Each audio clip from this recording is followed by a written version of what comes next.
कन्नौज के इत्र व्यापारी ने स्वतंत्रता दिवस के अवसर पर एक तिरंगा इत्र बॉक्स तैयार किया है, जिसको तिरंगा का स्वरूप देते हुए बॉक्स में 3 रंग की शीशियां भी लगाई गई हैं।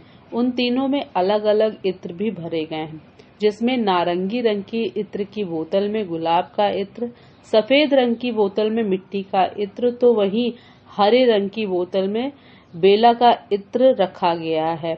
ये इत्र पूरी तरह से केमिकल फ्री हैं। वहीं इन इत्रों को कन्नौज में ही तैयार किया गया। नाम निशीश तिवारी है और ये मेरा शोरूम है गौरी सुगंध के नाम से कन्नौज में। और मैंने 15 अगस्त के मद्देनजर एक आइटम तैयार किया था, अभी नया गिफ्टिंग का आइटम है, तो मैंने सोचा आपको मैं दिखा दूं।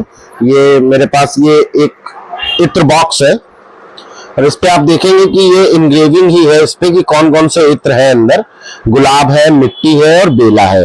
इसमें मैंने ऊपर इत्र बनाने का जो कारखाना रहता है उसको मैंने इंग्रेविंग कराया है। और ये प्योरली बॉक्स वगैरह सब कुछ अपना इंडिया में ही बना हुआ है। और अंदर ये बॉटल जो उसमें है ये तिरंगा को रिप्रेजेंट कर रही है। कलर वाइज ही इनके नाम है, इनमें कोई स्टिकर नहीं होता है। जैसे कि आप देखेंगे इत्र गुलाब पहले नंबर पे है तो उसका कलर ये, फिर मिट्टी है और फिर बेला है। इसमें 6 ml के 3 डिफरेंट इत्र आते हैं, 100% नेचुरल इत्र होते हैं। और ये बॉक्स और इत्र और बॉटल ये सारा सब कुछ आप देखेंगे ये पूर्णतः भारत में ही निर्मित है। इसका कुछ ऐसा नहीं है, 100% स्वदेशी है ये। और इसको मैंने अपने स्पेशल उस पे तैयार कराया है ऑर्डर पे। और ये तिरंगा इत्र बॉक्स इसको कह सकते हैं। गिफ्टिंग के पर्पज से 15 अगस्त के टाइम पे अभी इसको लॉन्च किया है। और इसमें आपको जितने भी ये तीनों इत्र मिलते हैं ये 100% नेचुरल है और अपने कन्नौज में ही निर्मित है। असल सोच क्या रही, इसको हमें तिरंगा से रिप्रेजेंट करना था।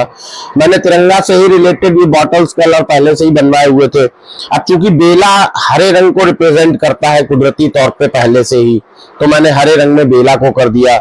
व्हाइट वाला मिट्टी को रिप्रेजेंट करता है, क्योंकि मिट्टी एकदम ट्रांसपेरेंट होता है, उसमें कोई कुदरती कलर नहीं आता है जो उसका इत्र बनता है, तो मैंने व्हाइट वाले में मिट्टी को किया। गुलाब चूंकि ऑरेंज से मैच नहीं करता है, लेकिन लालपन जो होता है गुलाब का, जो लालामी है, अब वो चूंकि इन 2 कलरों में किसी में था नहीं, तो इसलिए मुझे ऑरेंज वाले में गुलाब को रखना पड़ा। लेकिन मैंने चूंकि वो थीम बनानी थी तिरंगा से रिलेटेड, इसलिए मैंने वो तीनों डिफरेंट कलर रखने थे। लेबल इनमें लगाना नहीं था क्योंकि मैंने बॉक्स पे ऊपर इंग्रेविंग कराया हुआ था, इसलिए मैंने ये पहले से ही तय किया हुआ था कि ये तीनों अलग अलग कलर रहेंगे और उनके ऊपर लेबल नहीं रहेगा, अलग से ऊपर से इंग्रेविंग रहेगा। मिट्टी का सफेद कलर का इसलिए रखा कि एक तो व्हाइट कलर दोनों को जोड़ देता है, इधर से ऑरेंज को और उधर से ग्रीन को। ऐसे ही मिट्टी से ही ये दोनों इत्र तैयार हुए हैं, मिट्टी में ही ये पहले पेड़ पैदा हुए, बने इसी मिट्टी में। सबसे बड़ी खास बात है कि ये मिट्टी भी कन्नौज की है और इसी जमीन पे, इसी मिट्टी पे ये दोनों पेड़ हो गए, एक गुलाब का और एक बेला का। उनसे जो फूल निकले उनसे हमने इत्र निकाला और उनको इत्र को इन डिफरेंट बॉटल्स में हमने पैक करके उसका एक गिफ्ट पैक बनाया, इत्र तिरंगा इत्र बॉक्स। ये 2100 रुपए का पूरा बॉक्स आता है, जिसमें आपको 3 डिफरेंट 6 ml के 3 अलग अलग इत्र आपको मिलते हैं। और ये गिफ्ट बॉक्स और बॉटल्स वगैरह आते हैं, जिसमें all over India delivery include है। आप कहीं से भी इसको इंडिया में कहीं से भी ऑर्डर करके मंगा सकते हैं। 2100 रुपए में आपको ये मिल जाएगा।